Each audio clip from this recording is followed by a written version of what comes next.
ఓం సాయిరామ్. మన బాబా కుటుంబ సభ్యులందరికీ నమస్తే అండి. బాబాగారి ఆశీస్సులతో మీరు ఎప్పుడూ సంతోషంగా ఆనందంగా ఉండాలని మనస్ఫూర్తిగా బాబాగారిని కోరుకుంటున్నాను. ఫ్రెండ్స్, బాబాగారు అంటే ఇష్టమైన ప్రతి ఒక్కరూ కూడా బాబాగారి కోసం ఒక చిన్న లైక్ ఇవ్వండి. ఫ్రెండ్స్, ఇప్పటి వరకు ఎక్కడెక్కడో జ్యోతిష్యం చెప్పించుకుని ఎటువంటి ఫలితం లేక ఇబ్బంది పడి ఉంటే కనుక ఒక్కసారి ఈ గురువు గారిని కాంటాక్ట్ అవ్వండి. ఎందుకంటే ఈ గురువు గారు అంజనం వేసి ఏ సమస్యకైనా సరే 24 గంటల్లో పరిష్కారం అందిస్తారండి. శ్రీ షిరిడి సాయిబాబా ఆశీస్సులతోటి గురూజీ సుబ్రహ్మణ్యం రాజు గారు జ్యోతిష్యం చెప్తారు. మీ సమస్య ఏదైనా కావచ్చు. భార్యాభర్తల మధ్య సమస్యలు, ప్రేమ సమస్యలు, సంతాన సమస్యలు, విద్య, ఉద్యోగం, వ్యాపారం, స్త్రీ పురుష వశీకరణ 100% చేయబడును. మీరు ఒక్కసారి నమ్మకంతో గురువుగారికి కాల్ చేయండి. ఫోన్ నెంబర్ వచ్చేసి 9908224144. ఈ గురువుగారి దగ్గర చూపించుకున్న వారందరికీ కూడా వారి సమస్యలు అనేవి తీరి ఇప్పుడు చాలా సంతోషంగా ఉంటున్నారండి. నమ్మకంతో కాల్ చేయండి. ఇంక ఈరోజు వీడియోలోకి అయితే వెళ్ళిపోదామండి.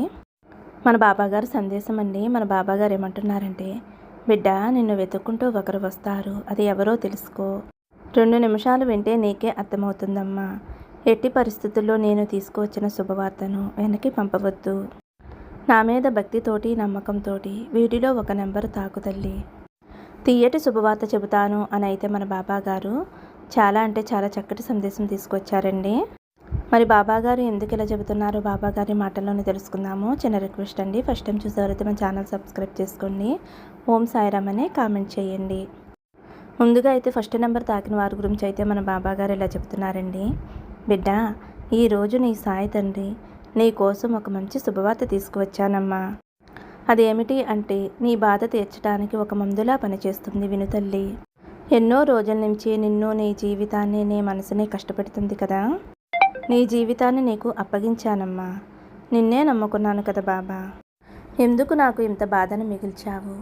నాకు నమ్మకం పోతుంది అన్న సమయంలో ఇది నీకు ఒక బలాన్ని ఇచ్చే సంతోషకరమైన వార్తగా ఉంటుందమ్మా. ఎవరినైతే నువ్వు ఇష్టపడుతున్నావో, ఎవరి కోసమైతే నువ్వు ఎదురు చూస్తున్నావో వారు నీ దగ్గరికి వస్తారమ్మా.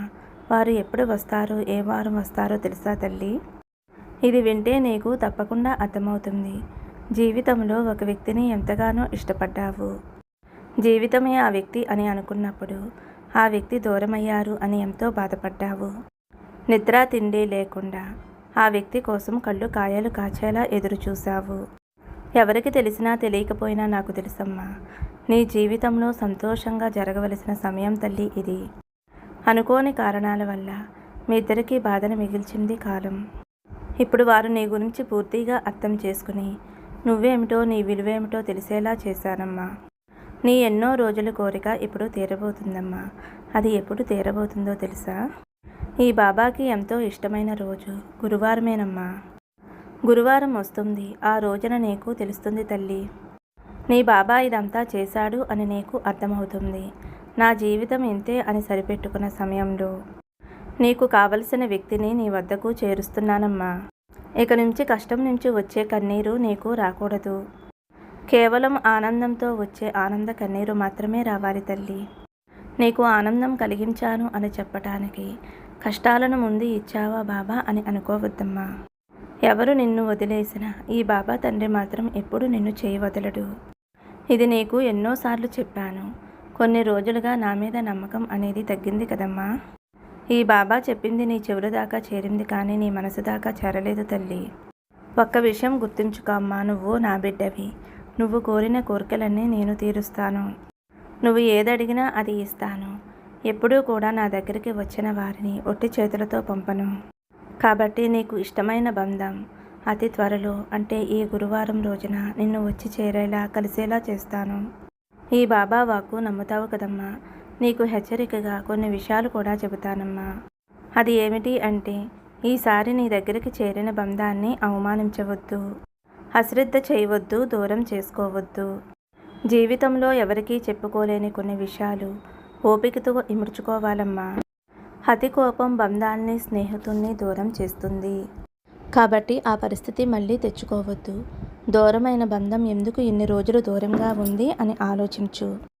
ఎందుకు నా దగ్గరికి ఇన్ని రోజులు రాలేదు అని గుర్తుంచుకో. అప్పుడే నీకు అర్థమవుతుంది చేరిన బంధాన్ని ఎలా కాపాడుకోవాలి అని. నీకు నచ్చిన బంధాన్ని కోపంతోటి దురుసుగా మాట్లాడి దూరం చేసుకోవద్దు. తర్వాత బాధపడవద్దు. ఆ బాధని నువ్వు భరించలేవమ్మా. నువ్వు భరించలేని బాధ నీ బాబాకి తెలుస్తుంది. అందుకే నిదానంగా నెమ్మదిగా ఉండు. నీకైన వ్యక్తి నిన్ను వెతుకుంటూ నీ వద్దకు వస్తారు. వాళ్ళు చెప్పింది కూడా విని అర్థం చేసుకోమ్మా. నీ కోపంతోటి వారిని దూరం చేసుకోవద్దు. ఆవేశంతో మాట్లాడి తర్వాత నువ్వు బాధపడవద్దు. అలా చెయ్యకు. ఓపికగా ఉండు. ప్రతి విషయాన్ని కూడా ఆచితూచి ఆలోచించి అడుగు వేయి. ఏం చేస్తే నీ బంధం బలపడుతుందో, నీ జీవితం చక్కగా సాగాలి అంటే అది నీ చేతుల్లోనే ఉంటుందమ్మా. బంధానికి విలువ ఇచ్చి చక్కగా ఓపికగా ఉంటే ఇంకెప్పుడూ కూడా బంధం అనేది నీకు దూరమవుతుంది తల్లి. అనవసరంగా కోప్పడి వారు దూరమైన తర్వాత వారు అలా అన్నారు ఇలా అన్నారు అని బాధపడవద్దు. చెప్పాను కదమ్మా, నీకు ఇష్టమైన వారిని నీ వద్దకు చేరుస్తాను అని. నీకు కోపం వచ్చినప్పుడు నిన్ను శాంతపరచడానికి నీ బాబా తండ్రి నీతోనే ఉన్నారమ్మా. నీ బాబా తండ్రి నీతో ఉండగా నీకు భయం ఎందుకమ్మా, సంతోషంగా ఉండు అని అయితే 1వ నెంబర్ తాకిన వారి గురించి అయితే మన బాబా గారు ఇలా చెప్తున్నారండి. ఇప్పుడు 2వ నెంబర్ తాకిన వారి గురించి మన బాబా గారు ఇలా అంటున్నారు. బిడ్డ, గురువారం రోజున నువ్వు ఊహించిన అద్భుతం నీ తలుపు తట్టబోతుందమ్మా. అశ్రద్ధగా ఉండవద్దు తల్లి. బిడ్డ, ఇప్పుడంతా కూడా నువ్వుగా లేవు. నీలో ఏదో చెప్పలేనంత బాధ దాగి ఉంది తల్లి. దిగులు నిన్ను నలిపివేస్తుంది కదా. వెంటనే మోసపోతున్నాను, ఇతరులు నిన్ను మోసం చేస్తున్నారు అని ఏదో తెలియని దిగులుతో బాధపడుతూ ఉన్నావమ్మా. నీ మనసు ఎవరినీ కూడా నమ్మకుండా ఉంది. అన్నిటికీ కూడా సందేహపడుతున్నావు తల్లి. ఇంకా చెప్పాలి అంటే నీ జీవితానికి సంబంధించిన నమ్మకం ఇంకా రాలేదు కదా తల్లి. నేను నీ తండ్రిని కదమ్మా. ఒక్కసారి నువ్వు నాతో మాట్లాడమ్మా. నీ మనసులోని బాధ నాతో చెప్పుకో. నీ మనసులో ఏదో ఆలోచనతో ఉన్నావు. అన్నిటినీ కూడా నాతో పంచుకో అమ్మా. ఈ సమయంలో నీకు సరైన సమాధానం అందిస్తాను తల్లి. ఇలా ఇవ్వటానికే నేను సిద్ధంగా ఉన్నాను. నువ్వు నా దగ్గర కోరిన కోరికలన్నీ కూడా నేను నెరవేరుస్తాను అని నీకు ప్రమాణం చేస్తున్నాను తల్లి. నా వాక్కులో నీకు కొంచెం అనుమానం ఉంది కదా. నాకు కావలసింది ఇప్పుడే చేసిపెట్టు బాబా అని అడుగుతున్నావు కదా. నన్ను నమ్ము బిడ్డ. నా దగ్గర శరణాగతి పొందు. తర్వాత నేను చేయవలసింది చేస్తాను. నీ మీద పూర్తి నమ్మకంతో ఉన్నాను కదా బాబా.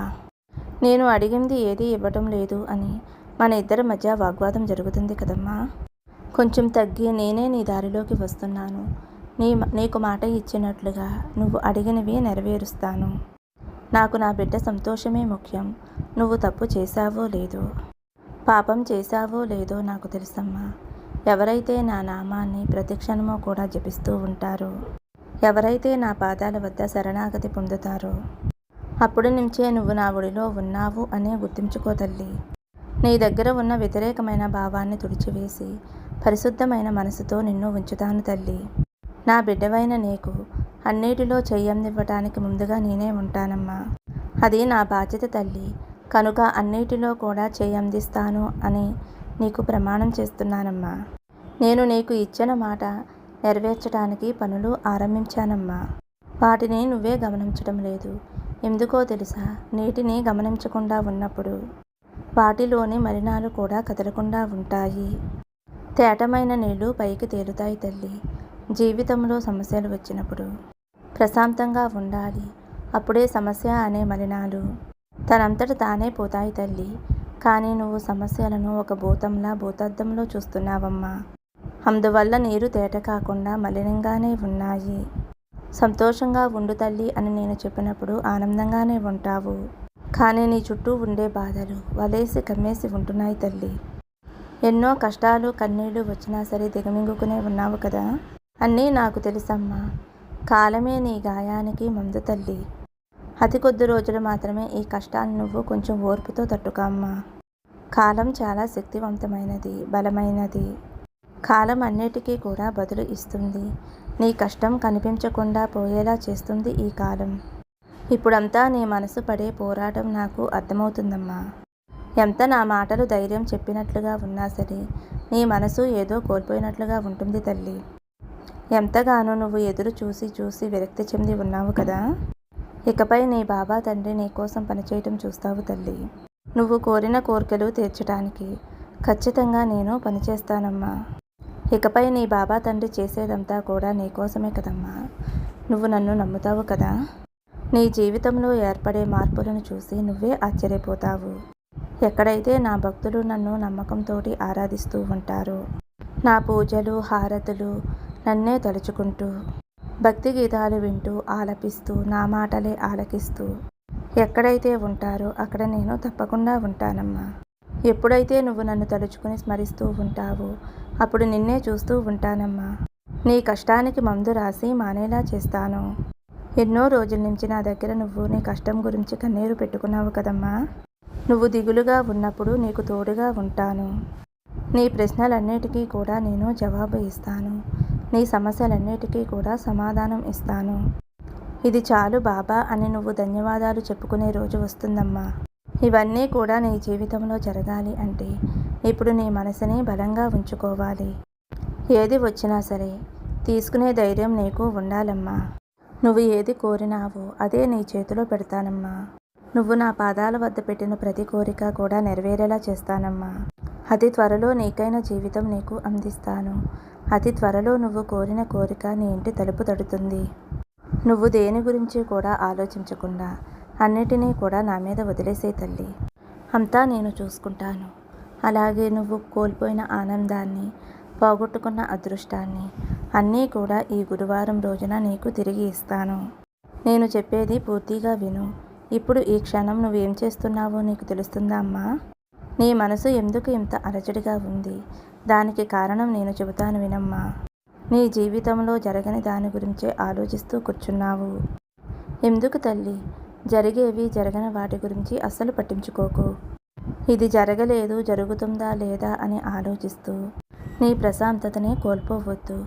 ఇలా ఆలోచించడం వలన నీ చుట్టూ జరిగే వాటిని నువ్వు పట్టించుకోవటం లేదు, నీకు తోడుగా ఎవరూ లేరు అని, నీకు ఎవరూ సహాయం చేయటం లేదు అని బాధపడుతున్నావు కదా. అయితే నేను చెప్పే మాటలు విను. ఇప్పుడు నీ చుట్టూ ఉన్న ఎన్నో పువ్వులను చూస్తూ ఉన్నావు కదమ్మా. వాటిని చూస్తూ ఉంటే మనసుకి ఎంతో ప్రశాంతంగా ఉంది కదా. ఈ పువ్వులన్నిటినీ కూడా నా బిడ్డ కోసం నేను పంపించినవే. నీ చుట్టూ ఉన్న ఫలాలన్నీ కూడా నీ కోసమే. ఈ పువ్వులు ఫలాలు అన్నీ కూడా నీ ఆరోగ్యం కోసమే. నువ్వు బాగుండటం కోసమే తల్లి. వీటిని చూస్తే నీకు తెలియటం లేదా? చెప్పమ్మా, ఒక్కసారైనా నువ్వు వీటి గురించి ఆలోచించావా తల్లి? నీ చుట్టూ జరిగేది చూస్తేనే కదా నీకు తెలుస్తుంది నీ కోసం నేను ఏం చేస్తున్నానో అని.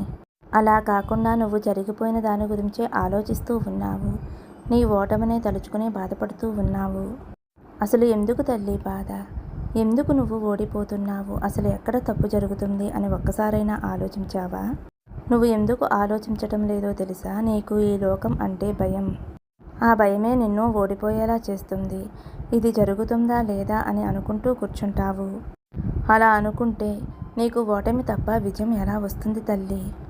నీకు ఎన్నోసార్లు నా సందేశాలు, నా వాక్కులు పంపుతున్నా ఎందుకు నమ్మటం లేదు? ఇకనైనా సరే నాపైన నమ్మకం ఉంచు. నీపైన నువ్వు నమ్మకం ఉంచుకో. అప్పుడు నువ్వు అనుకున్నవన్నీ కూడా జరిగి నీ జీవితం ఎంతో సంతోషంగా ఉంటుందమ్మా. ఇక దేనికి కూడా భయపడకుండా, బాధపడకుండా, ఆలోచించకుండా సంతోషంగా ఉండు. అంతా నేను చూసుకుంటాను. సర్వే జన సుఖినో భవంతు. సమస్తం సద్గురు సాయినాథార్పణమస్తు. శుభం భవతు. జై సాయిరామ్.